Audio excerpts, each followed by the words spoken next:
A gente segue falando sobre o governo federal. Uma pesquisa brasileira, uma pesquisadora brasileira participou de um levantamento para traçar o impacto do governo Bolsonaro sobre o funcionalismo público. E a conclusão foi a seguinte: o presidente faz um desmonte considerado autoritário das políticas públicas. Ao todo, foram ouvidos mais de 300 servidores e ex-servidores federais. O All News recebe agora Michele Moraes de Sá Silva, que é doutora pela Universidade de Colômbia e professora assistente de estudos internacionais da Universidade de Oklahoma, nos Estados Unidos. O colunista Kennedy Alencar também participa dessa entrevista. Desejo aqui uma ótima noite aos dois. Sejam muito bem-vindos ao All News. Kennedy, como você aqui nos ajudou a marcar a entrevista, pode ficar à vontade de começar aqui o bate-papo com a professora. Obrigado, Diego. Boa noite para você, para a Michele, para quem está nos assistindo. Michele, você chegou à conclusão de que o presidente Jair Bolsonaro ele faz um desmonte das políticas públicas no Brasil. Em 2019, quando ele esteve na Embaixada do Brasil em Washington, ele disse que antes de construir muita coisa, ele precisava desconstruir, desfazer muita coisa. Queria que você citasse exemplos concretos, Michele, desse desmonte que o Bolsonaro faz, se o eleitor votou no Bolsonaro para fazer exatamente isso, e explicasse para a gente um pouco e rapidamente a metodologia da pesquisa, o valor estatístico dela. Obrigada, Kennedy. Boa noite, Diego. Boa Prazer noite. estar com vocês aqui. Bom, primeiro dizer que eu não sou a única pesquisadora que tem olhado para o desmonte de políticas públicas no Brasil. Tem uma literatura crescente sendo trabalhada por pesquisadores no Brasil e no exterior. O meu estudo é um estudo que data dos últimos 2 anos, um levantamento feito a partir de um questionário online e também de entrevistas com servidores federais. Ouvimos 300 pessoas pelo questionário, mais de 100 pessoas pelas entrevistas feitas diretamente com cada um desses servidores. E o que se observa, bom, primeiro, encerrar uma discussão, né, que tem sido feita, de que o desmonte ele tenha sido eleito nas urnas, né? O cidadão brasileiro, quando elegeu Bolsonaro, não necessariamente elegeu o desmonte de todas as políticas federais da forma autoritária, como o estudo aponta. Então, acho que isso é o primeiro ponto que é importante de se fazer. O que os servidores apontam nos seus relatos é uma situação de medo, de intimidação, servidores muito desconfortáveis, né, com a situação que eles vivenciam em suas próprias instituições, e isso faz com que esses servidores, portanto, busquem alternativas de saída, né?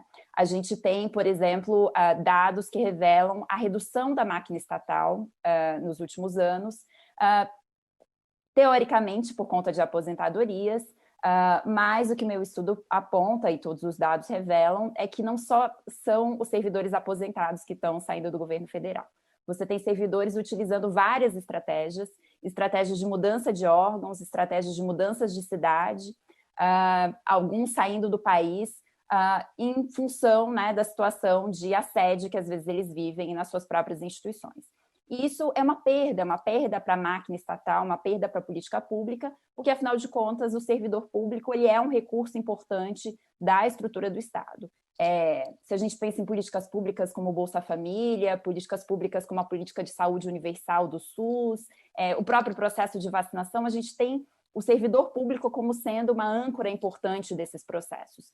E no momento em que o servidor se sente acuado e busca sair da estrutura federal, perdem as políticas públicas. Então, o que a gente verifica é uma erosão da estrutura do Estado. Agora, professora, como consequência disso, a senhora observa que houve aí uma fuga, quer dizer, uma saída das cabeças pensantes, dos cérebros, né, como são chamados brasileiros, por conta dessa forma de agir do governo Bolsonaro? Exatamente. É importante que se diga, Diego, que o servidor federal brasileiro ele é reconhecido internacionalmente pela sua qualidade. A gente tem um serviço público federal muito capacitado, um serviço público, inclusive, que se pode chamar de elite, né, pela formação dos servidores federais, pela experiência que eles carregam, políticas públicas brasileiras que foram reconhecidas internacionalmente como sendo grandes modelos, e são políticas desenhadas e pensadas por esses servidores capacitados, né? Nós temos escolas de governo que se constituíram ao longo dos anos para fazer a formação desses servidores. Então, no momento em que o Estado brasileiro perde essas cabeças pensantes, né, perde esse talento não se recompõe facilmente, se a gente pensar para o futuro do Brasil.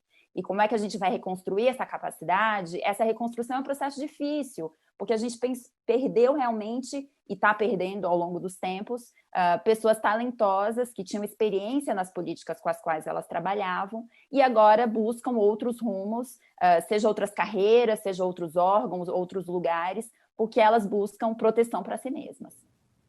Ô Michele, o Brasil amanheceu hoje com mais uma ameaça de golpe. O jornal Estado de São Paulo revelou que o Braga Neto, por meio de um interlocutor, disse para o Arthur Lira, presidente da Câmara, que se não houver voto auditável, que é o voto impresso, porque a urna eletrônica ela já é auditável, isso é uma mentira, é do governo, não haverá eleição.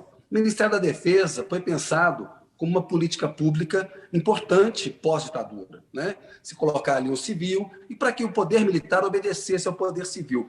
Esse é um exemplo concreto de desmonte autoritário da política pública. A gente sabe que o Temer começou com essa história de colocar um militar na defesa, mas o governo Bolsonaro ele acirra o desmonte e eu queria que você explicasse melhor isso, ou seja, por que é autoritário e exemplos concretos, é na questão ambiental, é acabar com a fiscalização do ICMBio, do IBAMA, enfim. Mas e falar também dessa crise de hoje, por gentileza, no contexto da comparação com os militares americanos, que são profissionais na comparação com os brasileiros, né?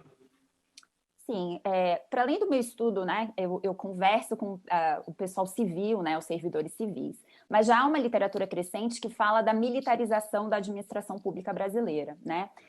Há um pesquisador chamado William Ozaki, que publicou um estudo recentemente, em que ele traça a evolução dos números de militares ocupando cargos de confiança, cargos políticos, portanto, no governo Bolsonaro, e a gente tem um crescimento significativo de uma média de 2.000 no final do governo Temer para 6.000 militares em cargos comissionados em várias partes do Estado brasileiro em 2020, né? Esses dados são de 2020 e ainda não pegam 2021.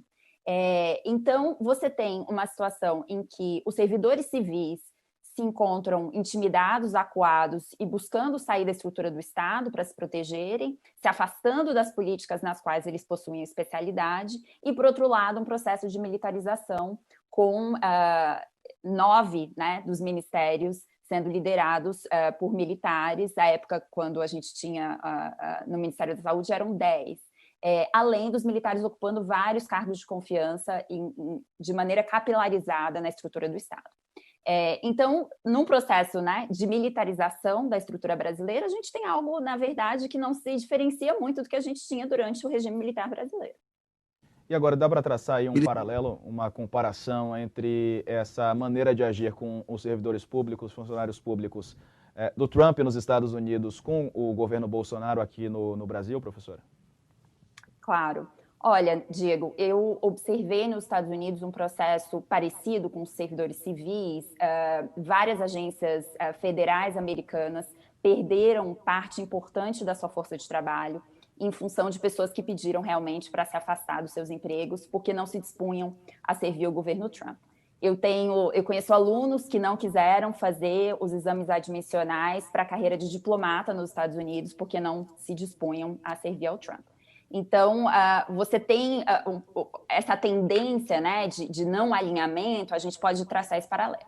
Agora, no caso brasileiro, eu acho que o acirramento vai muito além, né? Porque, por um lado, as forças militares nos Estados Unidos se abstiveram de fazer o jogo político e se abstiveram de assumir posições políticas no governo. Os militares continuaram realizando as suas funções militares, não assumiram pastas civis.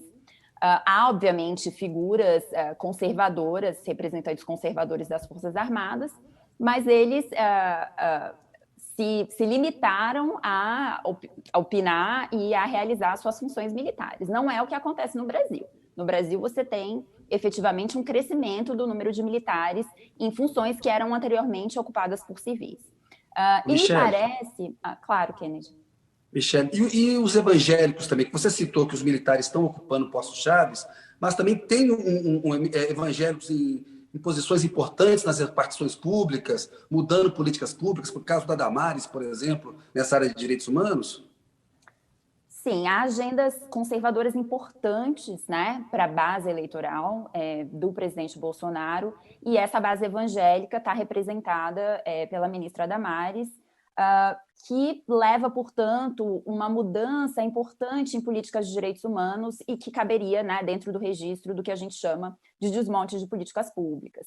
Então, se nós pensarmos, por exemplo, políticas importantes que foram construídas na área do direito à memória e à verdade, né, a Comissão de Anistia, por exemplo, que teve o seu papel modificado e as suas decisões, inclusive, processos de trabalho modificados. Se a gente pensa, por exemplo, na Comissão de Mortos e Desaparecidos Políticos, que teve seu processo também de trabalho alterado, era uma comissão com participação da sociedade civil, com participação dos familiares.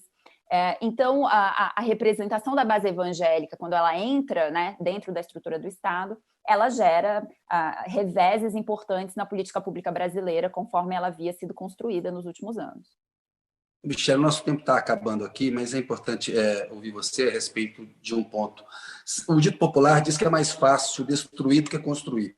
Bolsonaro aí tem 4 anos de governo, pode ser candidato à reeleição. Nos Estados Unidos havia aquela discussão se a democracia americana resistiria a um segundo mandato do Trump. Aqui o Randolfo Rodrigues disse outro dia que tem que saber se a democracia brasileira resistirá a um mandato do Bolsonaro.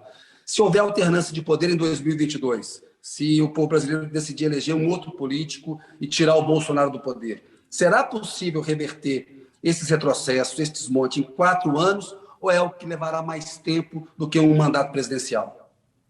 Olha, Kennedy, eu sou uma otimista, então eu acho que sim, é possível reverter, mas eu também acho que vai dar trabalho.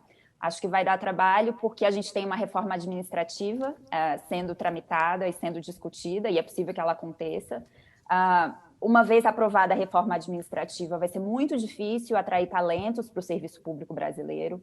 Os servidores que já foram perdidos não serão reconquistados facilmente. Os talentos que foram perdidos vai custar para o Estado brasileiro construir essa massa e esse potencial novamente. Mais uma vez, eu acho que não é impossível e com eu acho que uma decisão política e um projeto, né, de país, esse servidor público ele volta a realizar suas funções, ele volta a se dedicar. Os servidores federais brasileiros são muito dedicados e muito motivados. Portanto, é possível, mas vai dar trabalho e a gente precisa começar a discutir essas questões agora. Professor Moraes de Sais Silva, agradeço muito pela participação aqui conosco no UOL News. Já fica convidado também a voltar aí quando tiver um novo estudo, ou enfim, algum estudo complementar. Acho muito bacana aí, o trabalho da senhora. Que bom que o Kennedy pôde fazer essa ponte aqui para que a senhora participasse hoje aqui do UOL News. Agradeço, Diego. Fico à disposição. Um abraço, Kennedy. Valeu, um abraço também, Kennedy. UOL.